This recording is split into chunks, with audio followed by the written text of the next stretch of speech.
Sloan, thank you so much for joining me on another episode of Office Hours, where we're learning what they don't teach you in the classroom about creating more one-to-one memorable moments for your prospects and customers.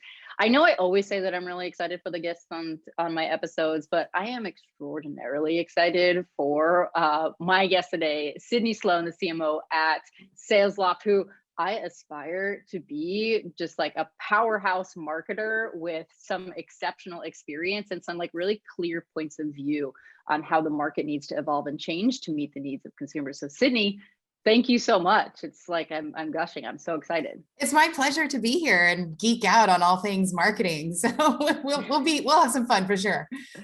So I know I introduced you by your 9 to 5, but we're Alice. You know we love our 5 to 9.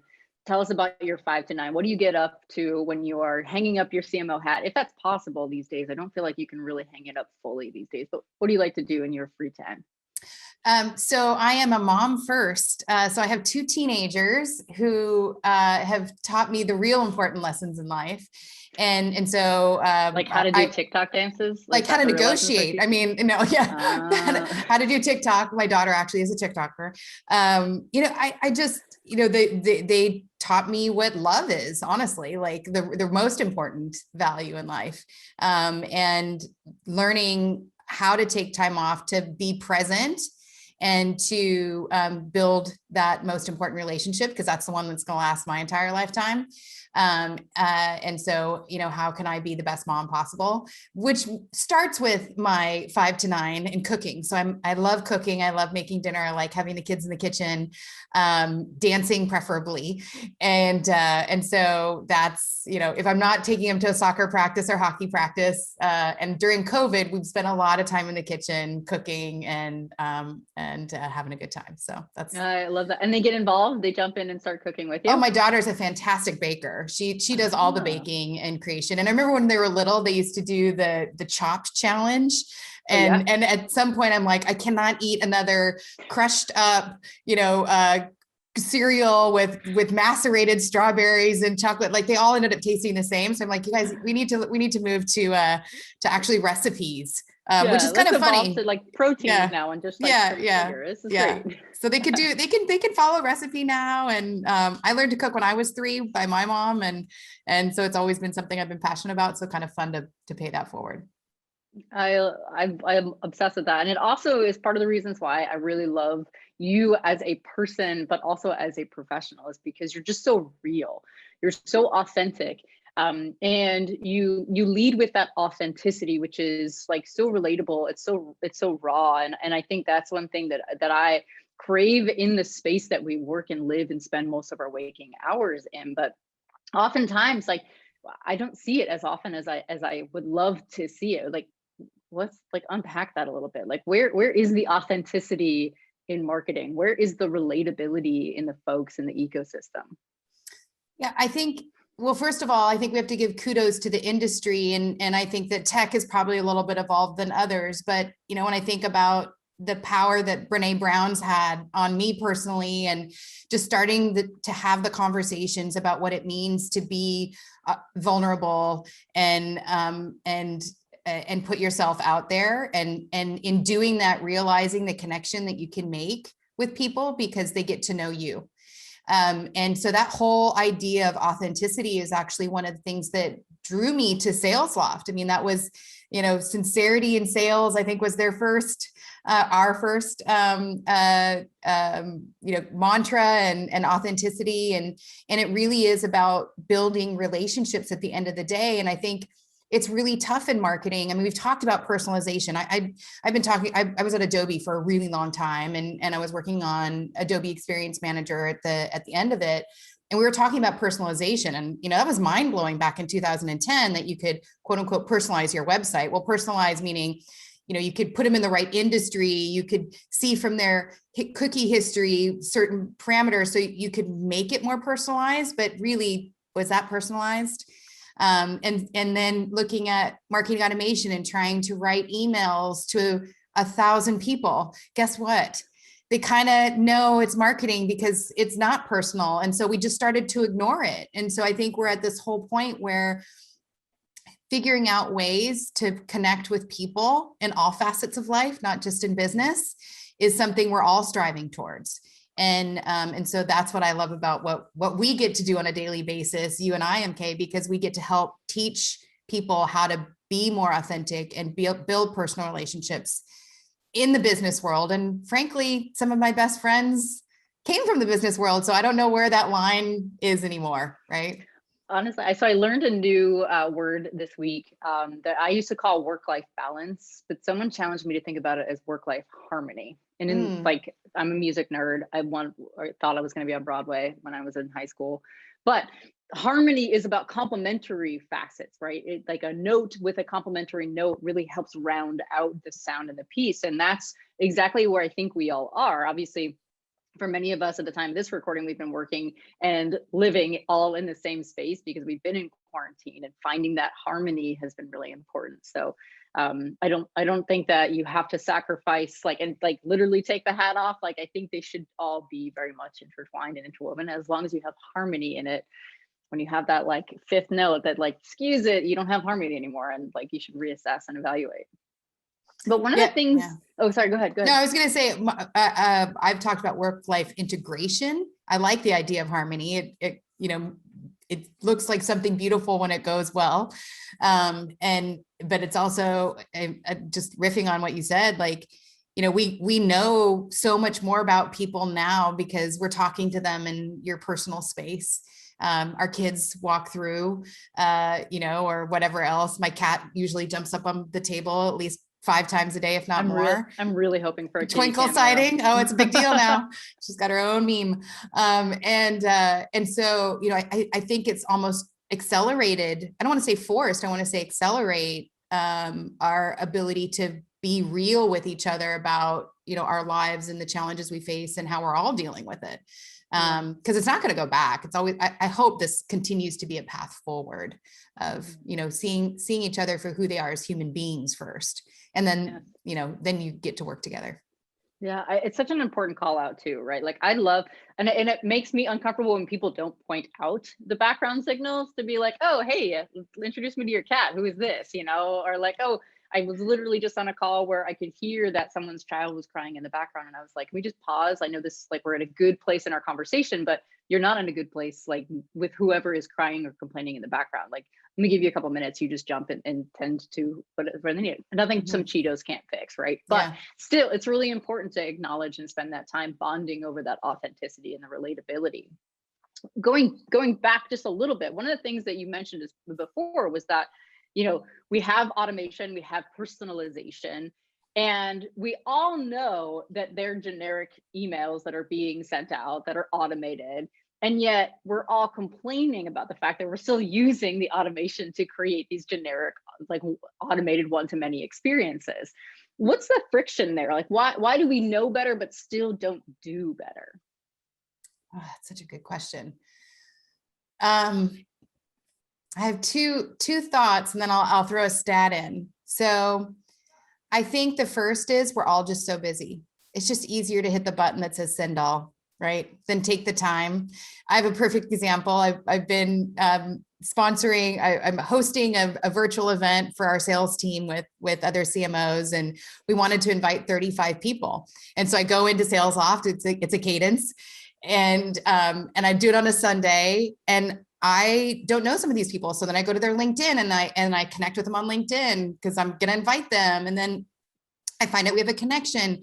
It was 3.5 hours for me to send 10 invitations. Like, I'm so not productive. Right. Yeah. But guess what? Those 10 people did respond. Because I took the extra time, but it's not efficient. And so what's that right balance between personalizing and getting to know, or where do you spend your time versus just hitting the reply all button? Because guess what? By the last 10, I'm like, I don't have any more time. I just got to get these out. And so boom, I did it. Yes. And none of those people responded. So this goes to the data point where, we see all the transactions in our platform, and we know that 20% personalization is the right amount of personalization based on time to get the responses. And so it's really being thoughtful about it. It's the opening line, right? It's can I make that show that I'm a human talking to a human and making that personal connection out of the gate. The second thing is the variety. So if you're just sending emails, it's like I should know this stat off the top of my head, but it's a significant increase in the response rates if you use 2 channels. If you take the time to go connect on LinkedIn or do a phone call plus the email, your response rates are going to be much higher. So, how you're using your time is really important, and just enough, not your entire Sunday afternoon. Right. Yeah. Not 3 hours. I know. I'm like, I would fail as an SDR. But I want to kind of zoom in a little bit more on that stat that you threw out there. So 20% of this should be, are we going to be so bold as to say like personal, meaning like it's clearly meant for no one else other than the intended recipient?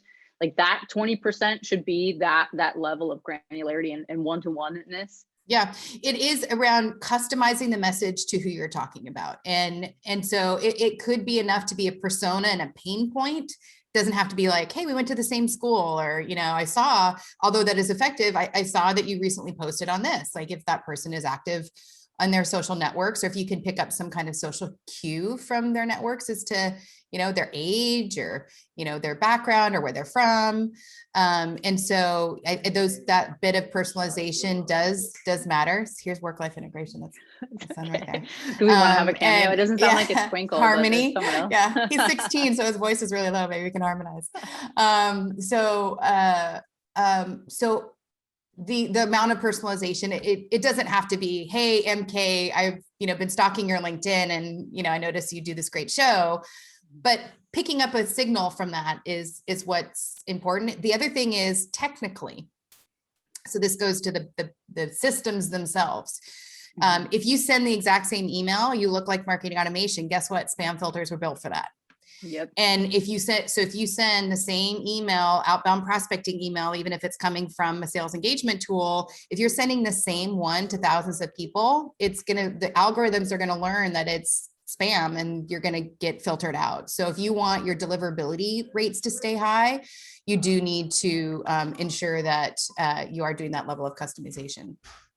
Yeah, I think you hit the nail on the head as well too, is that people are watching as their channels are depreciating because they're automating more frequently. Right. And you're right, the signals are already picking up on the fact that like, oh, I've seen this one come to 15 members of the organization with all the exact same copy, all the exact same subject line. Boom, spam. This is definitely not meant for someone to actually interact in. Exactly. Yeah. Fascinating. What's also interesting, okay, so we have the juxtaposition of like, it took you your entire Sunday afternoon where you probably could have been chasing your 16-year-old son, having fun in the kitchen or something like that. And then we have the automation piece where we're really busy. So how do you take what I'm going to call EQ that you did in that first phase where you spent your whole afternoon being really personal, being really like thoughtful, and infuse that EQ into automation or into an enablement platform like Salesloft to create experiences that feel like automation augmented? I just made that up on the spot, but that there are economies of scale in creating that persona-based copy while still caring about the person, not just the persona that copy exists for. So and the question is, how do we integrate it into like sales engagement systems? Yeah. How do you do both? How do you have the qualitative and the quantitative in a marketing and a selling strategy that cuts through the noise?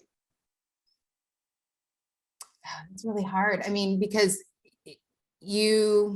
my first thought actually, MK, is like, how do you train the people doing the communication to have empathy for who they're writing for? Yeah, that's where I would start, right? Like, it's not just reading the persona, it's really understanding and having empathy for the persona. And so that means you have to talk to those people, right? Yeah.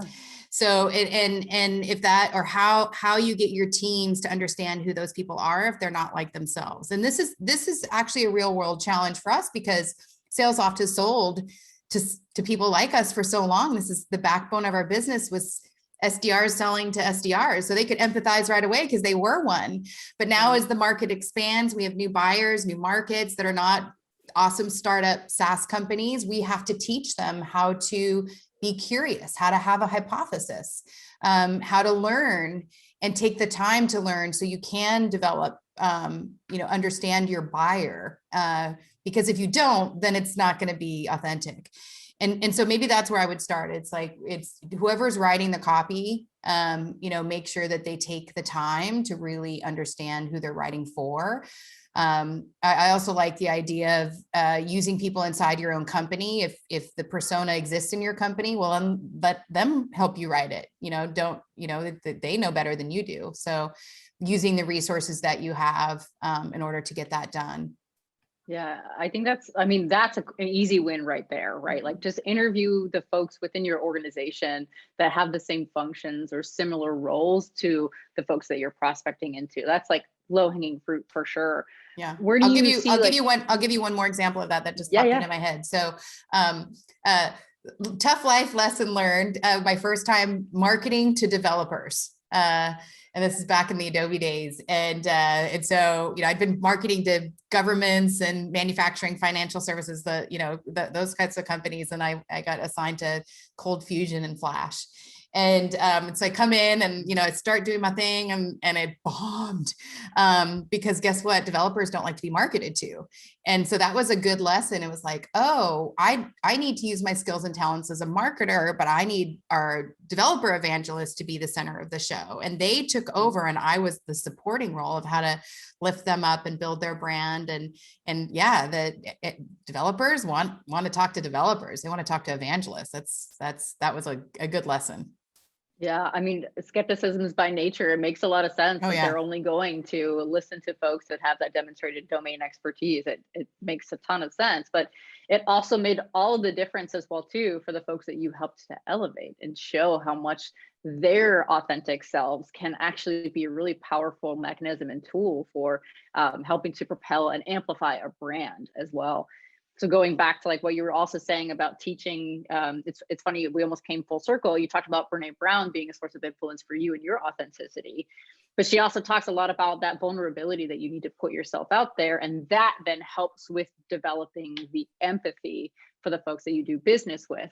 And so using empathy as like a sales enablement skill, like I could see empathy-based training start to erupt in sales enablement to teach some of the EQ that we're talking about here.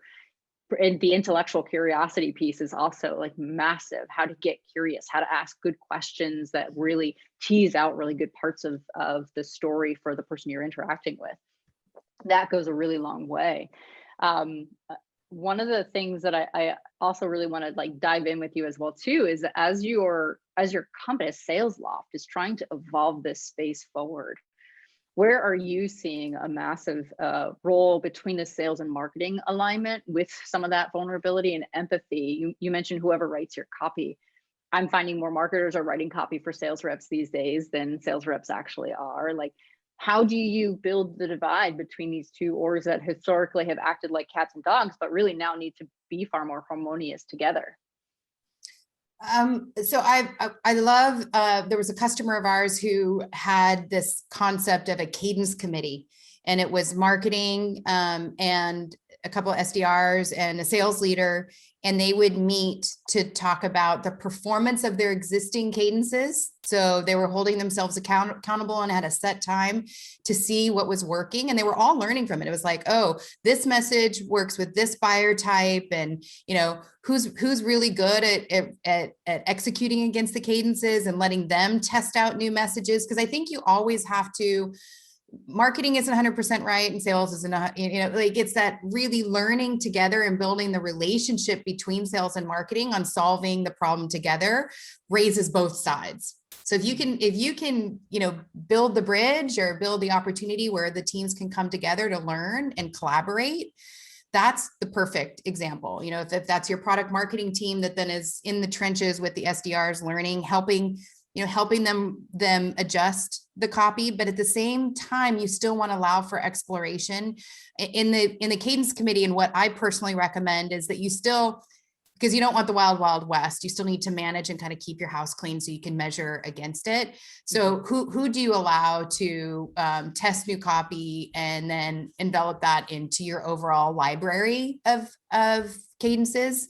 So because you're constantly refining. You have to be, because the message always changes. The message you're learning, your competition is going to say something or do something, and then you're going to have to react. So it's not a one and done. It's not a set it, forget it. It's a constant curation of the message. Yeah. And I think that could also be part of what people have dismissed in automation, is that they set it and forget it. And they forget that it's like the gardening, right? You have to nurture, you have to develop, you have to make sure it has all the right resources to actually flourish and grow into something really, really beautiful. It's the new nurture, MK. The new nurture. It's not a marketing nurture. It's a new nurture. I love it. I love it. I always love our conversations, again, because of how authentic and how real you are. And I love the fact that you're with Salesloft, using that authenticity to teach and educate folks how to bring that through in the work that they do, the work that they put out there, to not create more noise and distractions, but actually value add. If folks want to come learn more from you or about Salesloft, where should they go? Well, they can come to salesloft.com. We have a whole learning section. We run our summits. We repurpose all the content. I mean, our goal is always to be teaching people to be better. Our mission is to create a world where sellers are loved by the buyers they serve. And that is the ultimate relationship. And so whatever we can do to help build that in the world, not just customers of Salesloft, but like really helping people figure out how to build those relationships, is what we're all about. So our blog is a great place to come and check out, or attend one of our summits where we curate the leaders and bring in best practices on those teachings, and ask a question on LinkedIn and we'll answer it. So we're always there too, trying to help people out. Fantastic. It sounds like it's safe enough to say that when your prospects are already evangelizing your reps and your brand, it's when you've really hit that sweet spot of authenticity in your selling and marketing. Well, hopefully, thank you. Go ahead. No, go for it. No, I was just going to say, So, well, I was just going to say thank you. I mean, it's such a awesome place to be where, and you would share this, where you get to help people succeed in their life and with their careers. And so the fact that we get to work in this technology arena that helps people perform better, learn, and succeed, which, ultimately comes back to what we were talking about, for their family, for themselves, is such a gratifying position to be in. So thank you for having me. I agree. I can't wait to keep continuing more of these conversations I can learn from and with you around all of this, and how we can help usher in this new era of more authentic and relatable interactions. Thank you again so much, Sydney. We'll talk to you soon. Thank you, MK.